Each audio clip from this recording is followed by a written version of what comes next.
So, hello friends. So, to start with the next very interesting topic, that is ETBR, the ethidium bromide.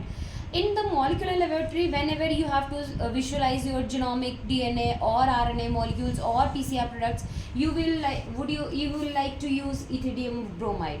Ethidium bromide, that is ETBR. It is intercalating dye. Intercalating means, what does it mean? Intercalating means it will intercalate between the DNA bases और RNA bases. So आपके पास DNA के strands होते हैं, double stranded structure होता है, या PCR products के molecules होते हैं. उनमें क्या होगा, जो बेसेस होंगे उसके बीच में ये डाई इंटरकैलेट कर जाती है. अब इंटरकैलेट होगी, अब क्या होगा, whenever you will visualize your gel under UV transilluminator, the UV, as the UV light falls on it, so it will fluoresce.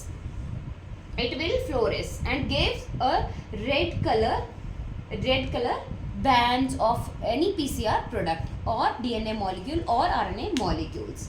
So that means the fluorescence of ETBR is dependent upon UV light, and because it is intercalating or it is bound to your DNA molecule or nucleic acid, so it will enhance the intensity of DNA molecule to 20-fold.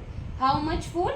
Approximately 20-fold to 25-fold intensity of the DNA molecule will increases. And how this will happen? मैंने क्या बोला आपको, कैसे ये 20 to 25-fold intensity increase होएगा DNA band का. आपका DNA molecule है, उसके अंदर आपके डीएनए, आपका एटीपीआर क्या हो गया, इंटरकैलेट हो गया, राइट. अब क्या हुआ, 260 नैनोमीटर पर आपके डीएनए ने एब्जॉर्ब किया और इसने अपना एनर्जी रिलीज किया एट 285 टू लेके 315 नैनोमीटर की रेंज का एमिशन किया. अब जैसे इसने एमिट किया, ईटीबीआर ने उसको एब्जॉर्ब कर लिया, राइट. अब जैसे ईटीबीआर ने एब्जॉर्ब किया, उसने कुछ एनर्जी डीएनए मॉलिक्यूल से लिया, जो एनर्जी उसने एक्साइट किया था वहाँ से लिया, and some amount from self EtBr absorption. तो कुछ ईटीबीआर ने खुद एब्जॉर्ब किया. सो जैसे इसने यूवी लाइट यहाँ से इसने एब्जॉर्ब किया और कुछ लाइट इसने डीएनए से लिया, अब दोनों ने मिलके क्या किया, अब यहाँ के मॉलिक्यूल एक्साइट हो गए. अब it will increase, it will release it's energy, so it will excite और emit. After excitation, it will emit at 603 nanometer. So you will see a red color bands of DNA molecule. So this is the basically process. So as the ETBR emits at 300 nanometer, which gives you red color bands on the agarose gel.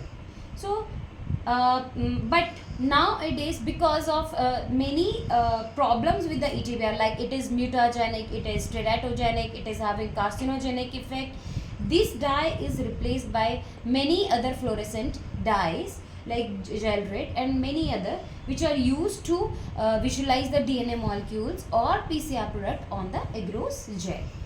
But this is the actual procedure.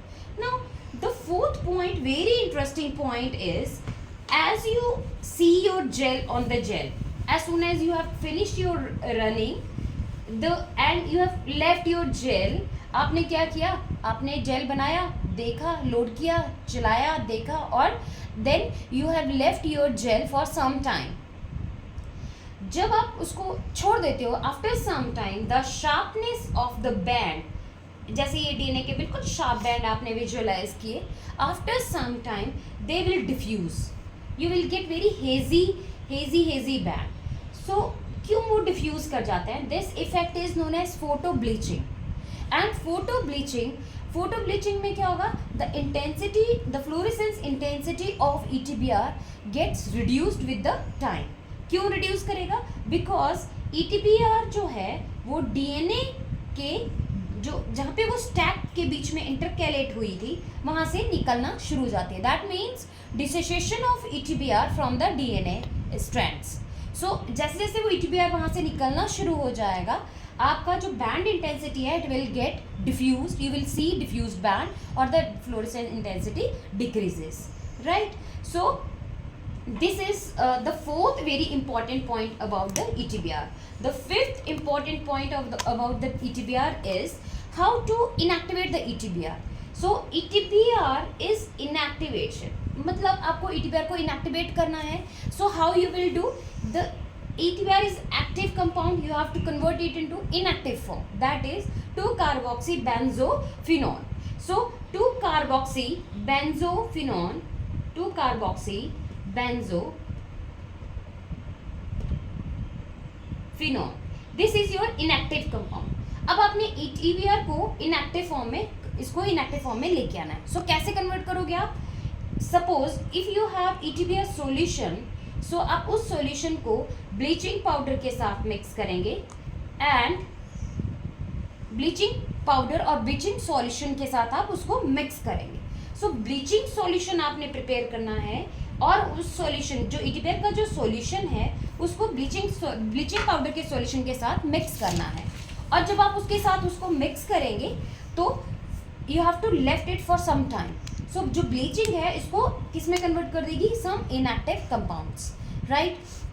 So this is, and one more thing, ETBR gels. How to dispose those ETBR gels? You have to send these gels for incineration because autoclaving will not deactivate your ETBR solutions or gels. So you have to send these ETBR containing gels for incineration. So incineration is the method only to destroy or to like remove the ETBR or to inactivate the ETBR finally. So now the sixth very and last very important point is how to calculate. The ETBR final concentration is used for the gels is 0.5 microgram per ml.